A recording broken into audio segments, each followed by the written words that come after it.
उपस्थित सर्व सभासद बंधू आणि भगिनींनो, येत्या 18 तारखेला होणाऱ्या छत्रपती सहकारी साखर कारखान्याच्या निवडणुकीसाठी श्री जय भवानी माता पॅनल, त्याचं चिन्ह आहे कब्बशी. या कब्बशीला आपण सर्वांनी मतदान करावं, मतदान रूपी आशीर्वाद द्यावा आणि त्याच्या प्रचाराचा आज नारळ ज्यांच्या शुभ हस्ते संपन्न झाला ते या राज्याचे उपमुख्यमंत्री, आपल्या सर्वांचे नेते आदरणीय अजितदादा पवार साहेब, ज्यांच्या नेतृत्वाखाली आज आपला पॅनल निवडणुकीसाठी उभा आहे, ते पृथ्वीराज बापू चाचक. सांभाळायची नव्हती ही वेळ. छत्रपती कारखान्याच्या सर्वांनी एकत्र येऊन या कारखान्यासाठी ज्या ज्या काही गोष्टी करणं गरजेचं आहे त्यासाठी ही होती. त्यामुळे आम्ही सर्वांनीच हा एकत्र एक पॅनल सर्व लोकांना बरोबर घेऊन, एक समविचारी सर्वांना एकत्र घेऊन, आदरणीय दादा असतील, बापू असतील, या सर्वांनी हे उमेदवार आपल्या सगळ्यांसाठी सगळ्यांसमोर उभा केलेले. तर मला तुम्हा सगळ्यांना एकच विनंती करायची, बाबांनो, निवडणूक म्हणल्यानंतर निवडणूकच असते, खोटा प्रचार असतो. इकडे असं झालंय, तिकडे तसं झालंय, तिकडे बापूंच्या निगेटिव्ह आहे, तिकडे कोणाच निगेटिव्ह आहे, हा वेगळा प्रचार करतोय, तो त्याला वेगळा प्रचार करतोय. असलं बाबांनो कधीही डोक्यात आणू नका. आज आपण भवानी मातेच्या मंदिरामध्ये उभा आहे. आज भवानी मातेच्या मंदिरामध्ये आपण सगळेजण इथं हजर आहोत. त्यामुळे अशा खोट्या प्रचाराला अजिबात बळी पडू नका. आणि उघडं पडतं, एकदा मतदान झाल्यानंतर, एकदा मतमोजणी झाल्यानंतर, विनाकारण उघडं पडल्यानंतर त्याचा त्रास आणि निश्चित बाबांनो आपल्या जवळच्या माणसाला, आपल्या नेत्यांना होतो. जे करायचंय आज आपण एकच म्हणूया, पॅनल दादांचा आहे, बापूंचा आहे. आज चिन्ह आपलं कब्बशी आहे. फक्त कब्बशी, फक्त विचार करा. काय असतं, काय मंडळी हुशार असतात, तुमच्यामध्ये कुठेतरी समज गैरसमज करतील, काय करतील, अशा गैरसमजाला हे करू नका. आणि ते मोबाईल थोडे दिवस मला वाटतं सर्वांनी थोडा हे करा. काय होतं, मोबाईल आणि आमच्या पत्रकार मंडळींचं चूक नाही, त्यांचं बरोबर आहे, शेवटी त्यांना ब्रेकिंग चालवलंच पाहिजे. काय असतं की कधी कधी मी म्हणतो, सहज एखादा आपला कार्यकर्ता म्हणतो की बाळासाहेब पाटील खूप चांगले आहेत पण कधी कधी चुकतात. बाळासाहेब पाटील चांगले आहेत पण कधी कधी चुकतात. कधी कधी चांगले ते कट करतात, बाळासाहेब पाटील कधी कधी चुकतात की ब्रेकिंग न्यूज.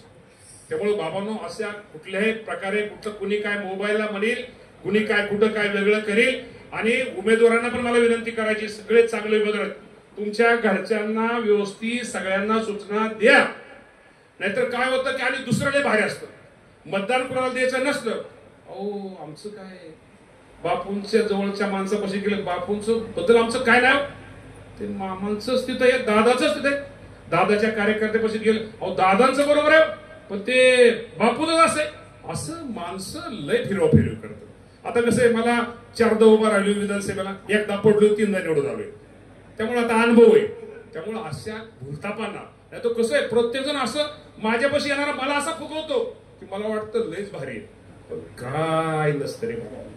त्यामुळे थोडी माणसं पण काही गोष्टी ओळखाय शिका. काही गोष्टी तुमच्यात आता बसलेल्या आहेत, काहीतरी एकामेकाबद्दल कुठेतरी नाना पाटील लय तुम्ही हसताय.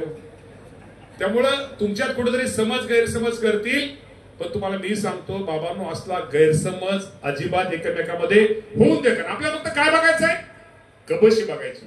त्यामुळे कुणी काय सांगेल, कोण म्हणाल, जवळचा लांबचा, माझ्या जवळ असणारे सुद्धा, ते मामा तुमचं म्हणजे असं, आता काय लय अनुभवात न गेले पण सांगतोय तुम्हाला. त्यामुळे असं बाबांनो कुणी करू नका. आणि ज्यांनी ज्यांनी उमेदवारी मागितली ते सगळेच उमेदवार चांगले होते. जे उमेदवार मिळाले त्याच्यापेक्षा जास्त तोडीचे होते.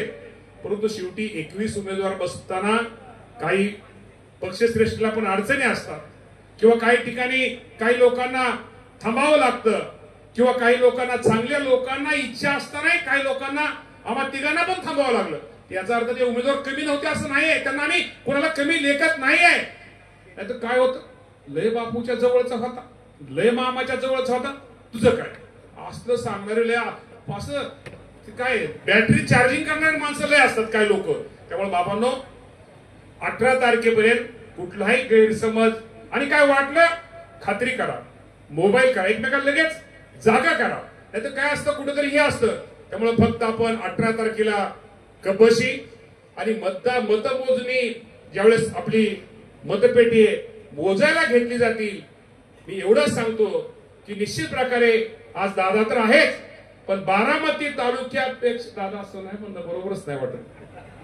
बारामती एवढाच आमचा इंदापूर तालुका एक चांगल्या प्रकारचं म्हणजे मतदानाच्या टक्केवारीत म्हणतो. दादा म्हणते मतदान तुमच्याकडे इंदापुराचे असते, पण टक्केवारीत बारामतीच्या बरोबर आमचा इंदापूर तालुका हे कबशीला मतदान करेल हा ठाम विश्वास आपल्या सगळ्यांच्या साक्षीने सांगतो.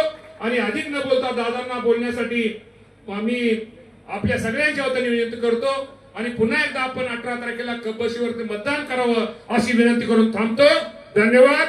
जय हिंद, जय महाराष्ट्र.